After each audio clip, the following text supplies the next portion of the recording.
My dear friend, with all that is going on regarding Eric Adams and going on regarding Suge Knight and Diddy, and let us never forget the absolute horror, the horror that is presented to us by virtue of this thing called the United Nations and rampant, metastatic, horrible globalism.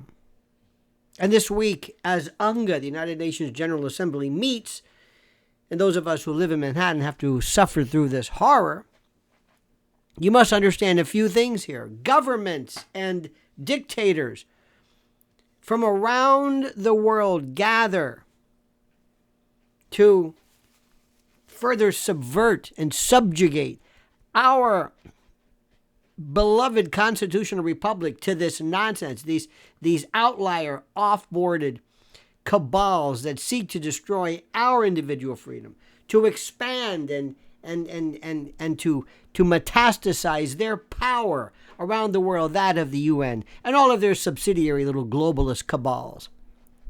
The controversial declaration, which nobody seems to, I guess, pay attention to or listen to because they tend to think it's rather quaint, is something called the Pact for Future. The Pact for a Future. And this was approved by the UN General Assembly. And it's seen by the UN and its member slave organizations and countries as some great move and some evidence of triumph in the cause of international globalism, dare I say metastatic globalism, because it is a cancer. Now, the UN is becoming, as has been called, UN 2.0. And by the way, I suggest you a wonderful piece by Alex Newman, written in a publication in the New American, which is an excellent adumbration and review of this. But as was stated, this UN 2.0, as top leaders are calling it right now, in the United States, lawmakers, legislators, governors, grassroots leaders, people like you and me are growing increasingly sick about what we perceive and know to be historic power grabs and the like. And again, our ultimate subjugation, putting attendees at the UN on edge as Donald Trump prepares for an absolute certain return to the White House and an end to this nonsense. Now, UNGA, the UN General Assembly President Philemon Yang of Cameroon, claimed and declared the UN deal would, quote, lay the foundations for a sustainable, just, and peaceful global order for all peoples and nations. And of course, they sat like barking seals through this mindless approbation of this lunacy. Now, according to UN Secretary General Antonio Guterres, who was the prior leader of the world's preeminent cabal of socialist and communist political parties, the UN Summit of the Future, this quote represents, listen to this, an essential first step towards making global institutions more legitimate, effective, and fit for the world of today and tomorrow. Balderdash. Let me read this to you. Transforming, which many people believe to be empowering, but, quote, transforming the UN with vast new authorities and responsibilities has been one of the major focuses of the massive gathering, and is woven into the pact. We cannot create a future fit for our grandchildren with systems built for our grandparents. That's what they're saying. Now, I don't know about you, but when I tell people this, they have absolutely no idea of why they should care about this. The final agreement, which was adopted at the Summit for the Future, basically formalized and codified those ideas with the backing of virtually every national government, dictatorship, rump state, you name it, on the planet Earth. I love this language. We recognize that the multilateral system and its institutions, with the United States and its charter at the center, must be strengthened to keep peace with a changing world. This sounds almost like Guatemala, but this is somewhat more rational. They write this: we renew our commitment to multilateralism and international cooperation. What this is a transformation of power from our individual constitutional republic into this outlying totalitarian cutout called the UN. And also with that goes all of the other subsidiary little groups, the G7s and the like. They actually believe that only more globalism, and when you say globalism to most people like you and me, it's like fingernails on a blackboard. To these folks, globalism sounds almost wonderful, laudable. Only more globalism, they believe, can handle the real and the imagined and the theoretical problems facing humanity. There is I love this, a recommitment to international cooperation based on respect for international law. And the Pact, they say, is required with international cooperation. In fact, the agreement, this is importantly, specifically claims that nations and their governments cannot in any way handle the problems that face humanity without the UN. How would you possibly do it? They say our challenges are deeply interconnected and far exceed the capacity of any single state alone. They can only be addressed collectively through strong and sustained international cooperation. Run for the hills. When they talk about global governance, it's this horrible term, this global government. It sounds better than global government. It sounds a little bit better. It's mentioned repeatedly throughout the document. It's always is something positive to be advanced. And the moment we ever fall for this and go into global dominance, that means, again, we give up our right. They're coming to our country in New York on land donated by the Rockefellers to basically tell us, everybody sign on and abnegate your responsibility as sovereign protectors of your individual geographic piece of real estate.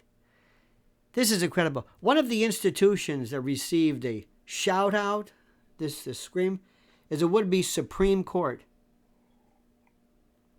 known as the International Court of Justice, sometimes called a kangaroo court. And what's going on right now regarding Israel, people are going to say, do we need this? What's the jurisdiction? I personally have a very serious problem with anything called the International Court of Justice or International Criminal Court or anything involving international. I understand the theory behind it, but I have a great degree of trepidation. Another area the UN hopes to expand its power is that of taxation. Oh, God, I love this. Vowing, quote, to explore options, run for the hills for international cooperation on taxes, and in particular on taxing, quote, high net worth individuals. Imagine the UN taxing you. It's like, who are you? Oh, I'm the UN. Uh-huh. They are committed, they say, to strengthening the inclusiveness and effectiveness of tax cooperation at the UN. Oh, my God. Run for the hills. Ultimately, though, globalism, they believe, must expand. Quote, we will take action to strengthen and reinvigorate multilateralism and deepen international cooperation. It says, with offering unwavering commitments to international law for dealing with supposed challenges. Quote, a transformation of global governance is essential to ensure that the positive progress we have seen across all three pillars of the work of the United Nations in recent decades does not unravel. We will not allow this to happen. Dear God. And as people have said repeatedly, the UN recognizes that humanity, especially American humanity that ends up paying all the bills, our humanity, they recognize the fact that we're growing tired of this nonsense. And that's why they say we must renew trust in global institutions, because they realize that we know it's complete and total BS. One of the major tools available, they say, which is used to help the UN to renew trust in globalism, is controlling information. Oh, dear God. And it's very, very clear. It calls on governments to address, quote, disinformation, misinformation, hate speech, and content inciting harm, including content disseminated through digital platforms. Of course, hate speech was a term introduced into the UN lexicon by many, many people years ago who basically use the notion of hate speech as a kind of an artifice to spread hate. Quote, listen to this language. We will work together to promote information integrity, tolerance, and respect in the digital space. Quote, we will strengthen the international cooperation to address the challenge of misinformation and disinformation and hate speech online and mitigate the risks. It is not just restricting information and speech and ideas, which is part of this very frightening narrative. A confidential memo sent to communications executives across the UN system earlier this year and obtained by folks at the New American includes provisions on how to, through systematically propagandize people on the summit of the future. Listen to this. Quote, the summit of the future is a pivotal moment on our agenda. This is adding that the UN Department of Global Communications wants to make sure we take the media with us, starting with briefs on specific parts of the agenda. The summit will have a narrative and key message booklet to help staff understand how to communicate the issues. This is a kind of a how-to thing.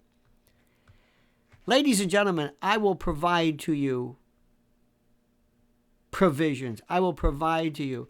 There is so much stuff. Forget Project 2025. Remember Agenda 21, Agenda 2030. It goes on and on. This is a marvelous piece and something which you must understand and include in your arsenal, in your intellectual quiver. I am telling you, dear friend, dear fellow human being and lover of liberty and the like, that if ever we have our system of governance removed, ablated, it won't be wrested forcibly from our control. We will give it away. And what you're seeing eventually is you're seeing our government turn over its authority, its jurisdiction to these international globalist cabals, these metastatic governance cancers that must be removed. Donald Trump, as I've said before, is that chemotherapy. Ladies and gentlemen, please listen carefully to what I'm saying. Subscribe to this channel. Pass this on. Make sure you're aware of it. I will have contained herein all of the information you need. But please, as we speak, remember these words. Remember, as I say to you, as I beseech, importune, I ask, I entreat you to comment while you still can, as you see fit.